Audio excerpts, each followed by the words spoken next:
29 मई 2026 की वो सर्द और खामोश रात उत्तराखंड की खूबसूरत दयारा बुग्याल में सब कुछ सामान्य था। टेंटों में लोग आराम कर रहे थे, पहाड़ों पर सन्नाटा पसरा हुआ था, लेकिन किसी को अंदाजा नहीं था कि कुछ ही घंटों में एक ऐसी घटना होने वाली है जो पूरे देश को हैरान कर देगी। 24 साल की MBA छात्रा बबीता पांडे अचानक गायब हो जाती है।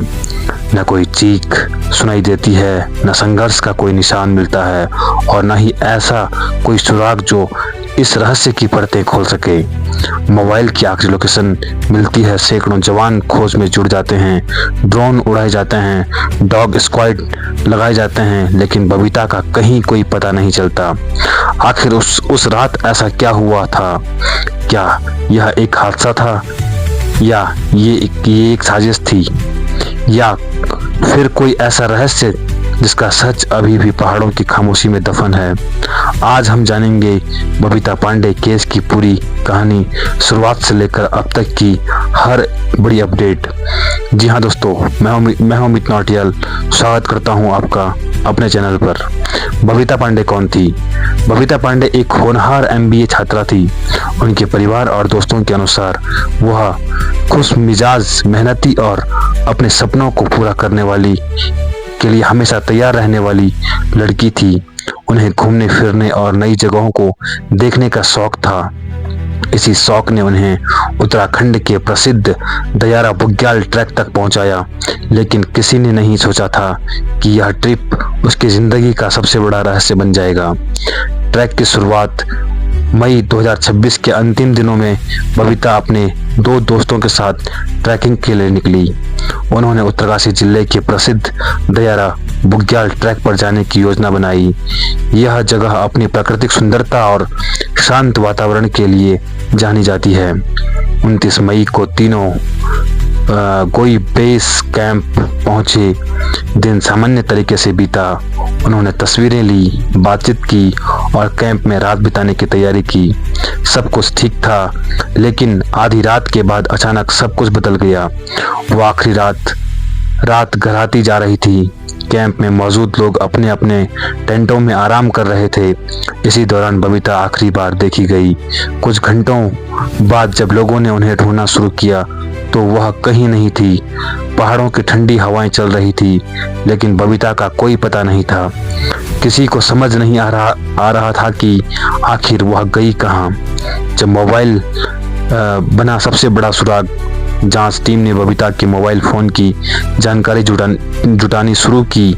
मोबाइल की आखिरी लोकेशन कैंप के पास के क्षेत्र में मिली। शुरुआत में लगा शायद इस सुराग से पूरा मामला सुलझ जाएगा, लेकिन जांच जैसे जैसे आगे बढ़ी, रहस्य और गहराता चला गया। लोकेशन तो मिली, लेकिन बबीता नहीं मिली। यहीं से यह मामला एक सामान्य गुमशुदगी से रहस्य केस बन गया। परिवार की बेचैनी, जब बबीता से संपर्क नहीं हो पाया तो परिवार की चिंता बढ़ गई। माँ बाप की आंखों में नींद गायब हो गई। हर फोन कॉल पर उम्मीद जागती थी कि शायद कोई अच्छी खबर मिलेगी, लेकिन हर दिन के साथ चिंता और बढ़ती गई। परिवार लगातार प्रशासन से बेटी को खोजने की गुहार लगाता रहा। शुरुआत हुआ सबसे पहले सर्च ऑपरेशन। बबीता की तलाश के लिए बड़े पैमाने पर अभियान चलाया गया। Police, SDRF, NDRF, ITBP, one विभाग और स्थानीय प्रशासन की टीमें मैदान में उतरी। ड्रोन से पहाड़ों की निगरानी की गई, डॉग स्क्वाड को लगाया गया, गहरी खाइयों, जंगलों और दुर्गम रास्तों को खंगाला गया। सैकड़ों लोग कई दिनों तक लगातार खोज अभियान में जुटे रहे, लेकिन हर दिन के अंत में एक ही सवाल बचता था, बबीता है कहाँ? बबीता कहाँ है? दोस्तों से पूछताछ। जांच एजेंसियों ने बबीता के साथ गए दोनों दोस्तों से भी लंबी पूछताछ की। उसने ट्रिप के हर छोटे बड़े पहलू के बारे में जानकारी ली गई। आखिरी बार क्या बात हुई थी? रात में क्या हुआ था? किसने क्या देखा था? हर सवाल का जवाब खोजने की कोशिश की गई, लेकिन अब तक ऐसा कोई सार्वजनिक सबूत सामने नहीं आया जिससे किसी निष्कर्ष पर पहुंचा जा सके। जांच के दौरान एक नया मोड़ सामने आया। बताया गया कि ट्रैक के जुड़े कुछ दस्तावेजों और परमिट को लेकर अनियमितताएं मिली। इसके बाद संबंधित एजेंसी की भूमिका भी जांच के दायरे में आ गई। इस खुलासे ने मामले को और अधिक चर्चित बना दिया। लोग सवाल पूछने लगे कि क्या यह केवल गुमशुदगी का मामला है या इसके पीछे कुछ और भी छिपा है। सोशल मीडिया पर कई प्रकार की चर्चाएं होने लगी। जैसे जैसे समय बीतता गया, सोशल मीडिया पर तरह तरह की बातें होने लगी। कई लोगों ने अलग अलग थ्योरी पेश की। किसी ने हादसे की बात कही, किसी ने साजिश की आशंका जताई, तो कुछ लोगों ने इसे रहस्यमय घटनाओं से जोड़ना शुरू कर दिया। हालांकि जांच एजेंसी लगातार यही कहती रही कि केवल तथ्यों पर भरोसा किया जाए। आज तक क्यों नहीं मिला जवाब?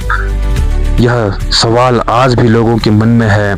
इतने बड़े सर्च ऑपरेशन के बावजूद कोई ठोस सुराग क्यों नहीं मिला? मोबाइल की लोकेशन मिलने के बाद भी बबीता क्यों नहीं मिली? क्या कोई ऐसा सच है जो अभी सामने नहीं आया, या फिर पहाड़ों की कठिन परिस्थितियों ने सारे सुराग अपने भीतर छुपा लिए? इन सवालों का जवाब फिलहाल किसी के पास नहीं। मामले की जांच जारी है। परिवार आज भी उम्मीद लगाए बैठा है। प्रशासन और जांच एजेंसियां अब भी इस केस के हर पहलू को खंगाल रही हैं, लेकिन अब तक बबीता पांडे का कोई निश्चित सुराग नहीं मिला है। और यही बात इस केस को देश के सबसे रहस्यमय मामलों में से एक बनाती है। एक बेटी, एक परिवार और हजारों सवाल। 29 मई की रात आखिर क्या हुआ था? क्या बबीता कभी मिल पाएंगी, या फिर यह रहस्य हमेशा के लिए उत्तराखंड की वादियों में गूंजता रहेगा? आपको क्या लगता है? इस केस के पीछे हादसा है, साजिश है, या कोई और सच? अपनी राय कमेंट बॉक्स में जरूर बताइए और ऐसे ही रहस्यमय मामलों की पूरी जानकारी के लिए चैनल को सब्सक्राइब करना न भूलें। धन्यवाद।